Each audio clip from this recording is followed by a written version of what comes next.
Okay. Alright, so we're gonna go ahead and get started then. This is my theater history assignment, and we're going to get started with the Greek theater. So, Greek theater really kind of started in the 8th century BCE in Greece. It's sort of when they started actually practicing the practice of sort of writing scripts, which became very important in the future. One of the first known plays was the tragedies of Thespius. There were several of these plays. That was in the 6th century.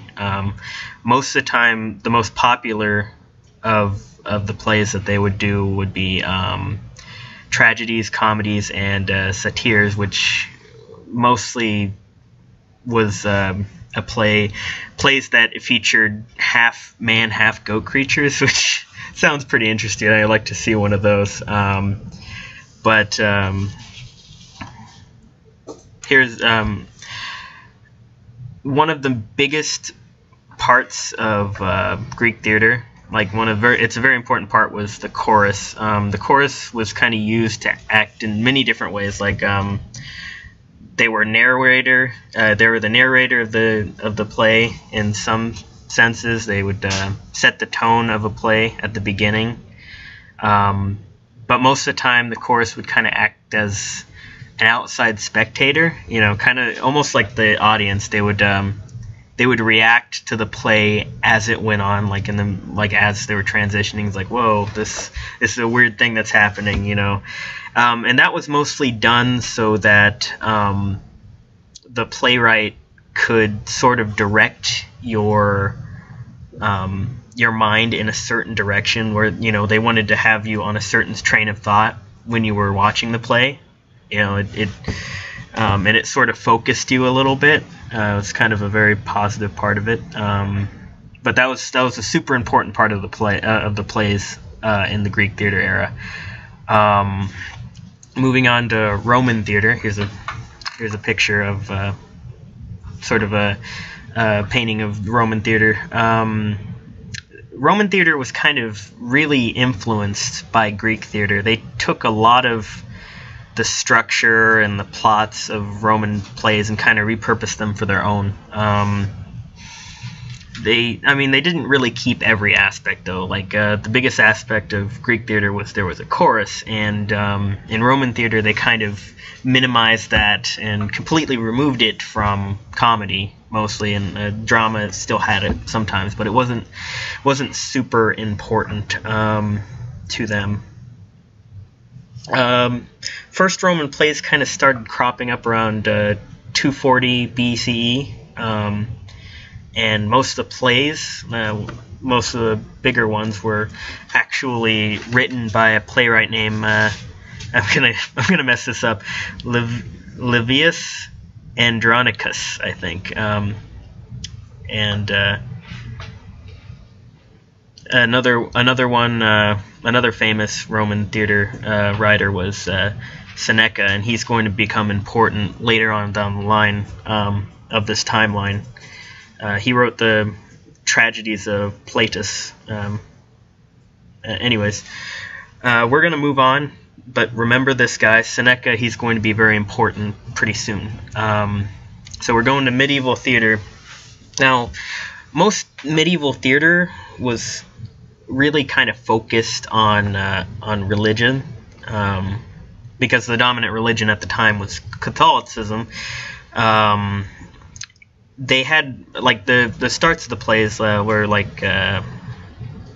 liturgical dramas, I believe, and those were dramas that were created by the church to sort of teach Christian beliefs to the masses, and most of these plays, Quem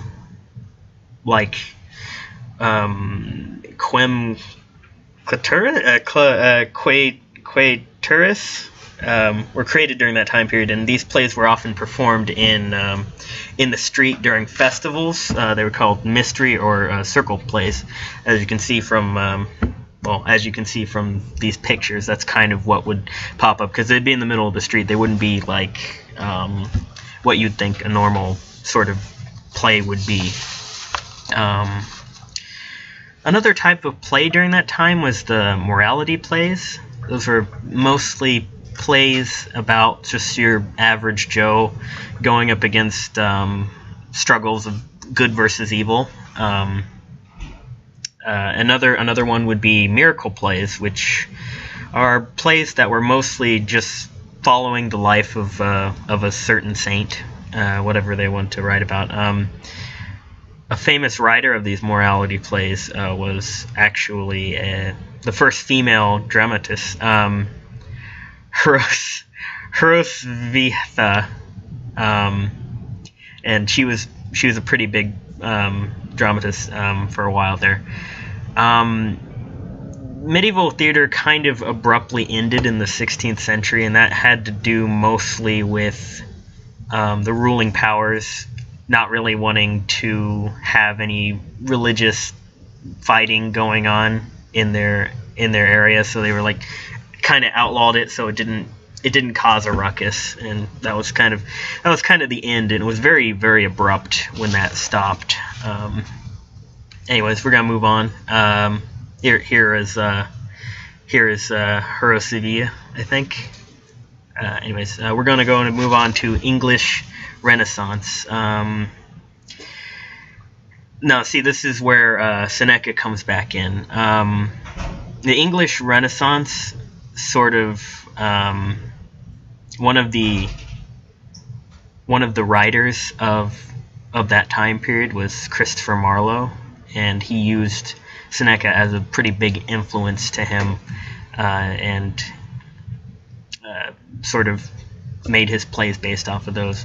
Another famous one, you probably heard of him, was Shakespeare. He made Romeo and Juliet and Midsummer Night's Dream, and that Shakespeare really kind of changed up what a play was. Kind of the way it was set up.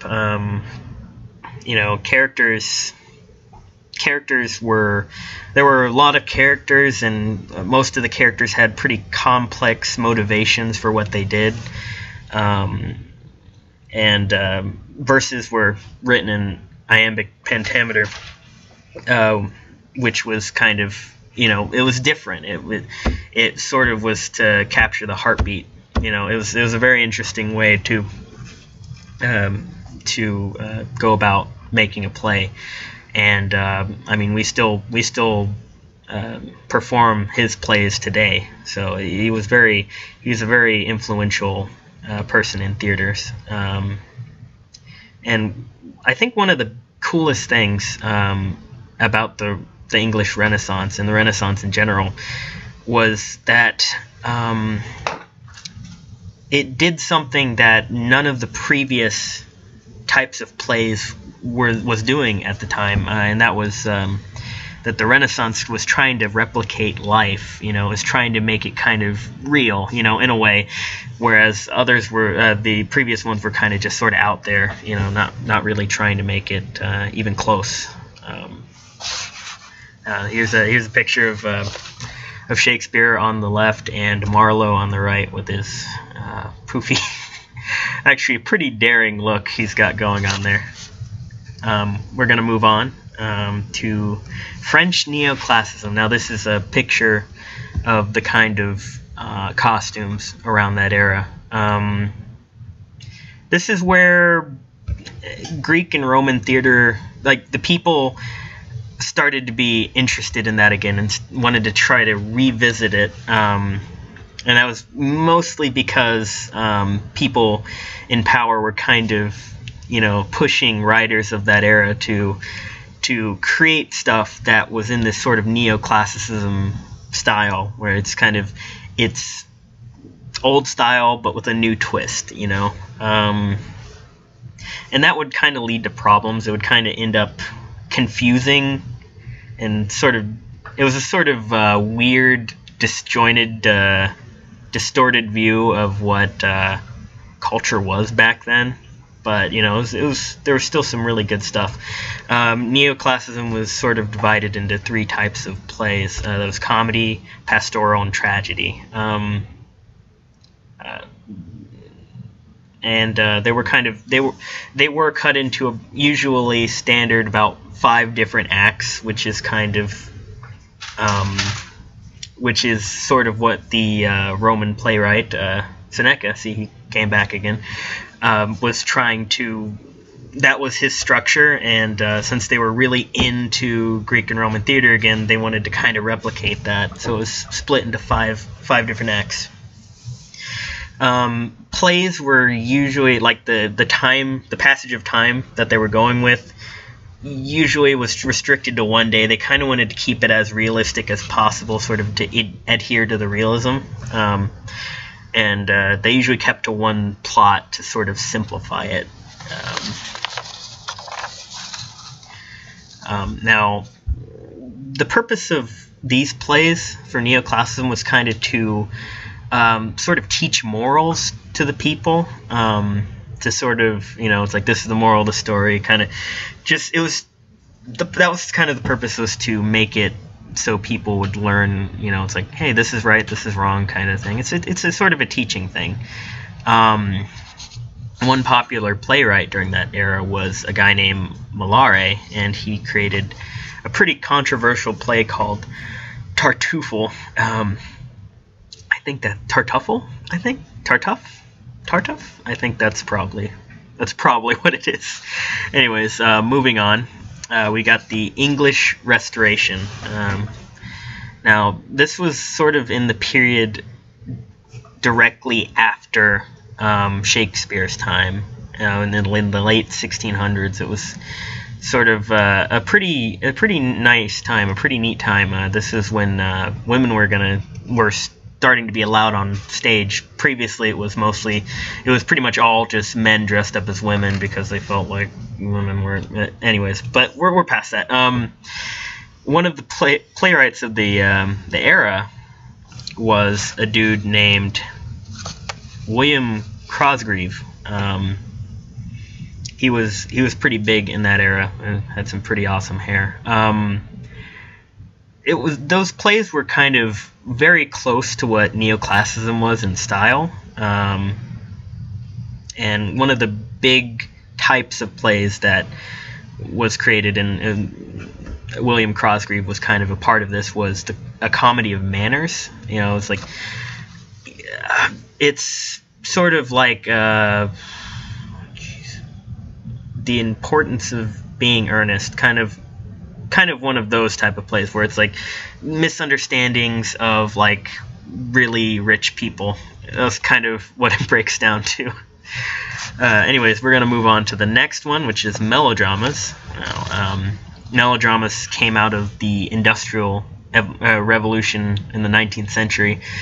It kind of was born out of a need to escape.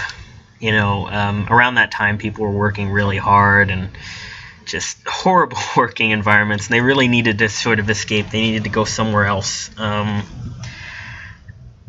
These plays kind of had very sort of two-dimensional characters. They didn't really have too much depth, but they didn't really need to. They just need good guy, bad guy, love interest kind of thing. And it usually had sort of a theme of poetic justice. You know, good always triumphs over evil. You know, they wanted to make sure that people, you know, kind of escaped, and it was like, oh, hey, the good guys always win. You know, and it usually would be kind of suspenseful, and they'd be in exotic locales, places that these people, the audience, would never actually end up going to. So, you know, it's kind of, again, in that escapism type of situation. Famous writers in this era were Dion Boucicault and Gilbert de Pixar. Wow, these guys have some fun names. The picture that you're seeing in question right now is from a famous play called Under the Gaslight. It was a very famous melodrama of that era.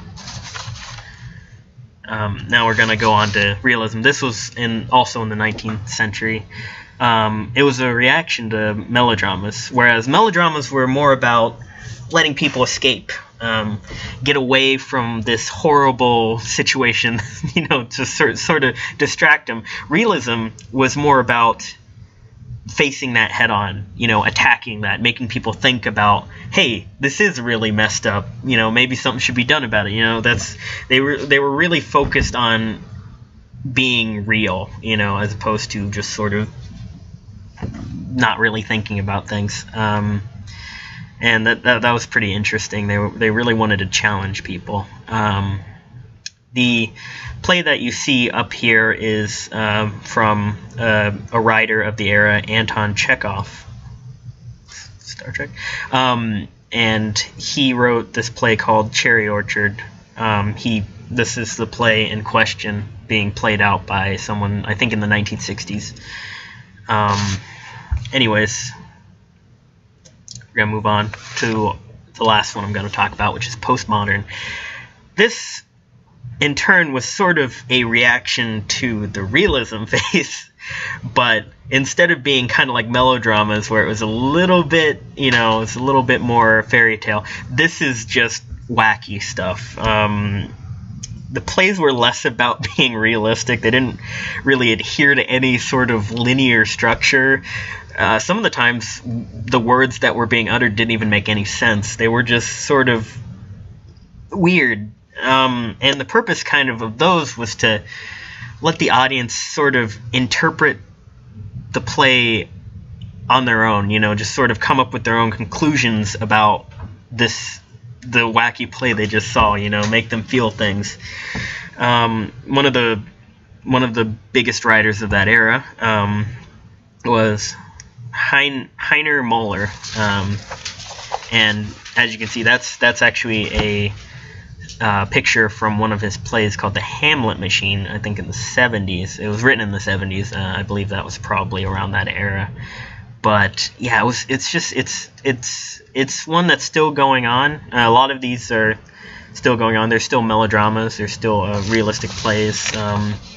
But it's been a long, strange journey for theater, and I'm really interested to see how it sort of ends up, in the next couple of years. Is there going to be something as big as, English Restoration dramas, or, melodramas, or the English Renaissance? Is there going to be something that's just so markedly different from everything that came before it that it just changes everything? I'm really interested in seeing where that goes. And that is the end of my video. Thank you for watching.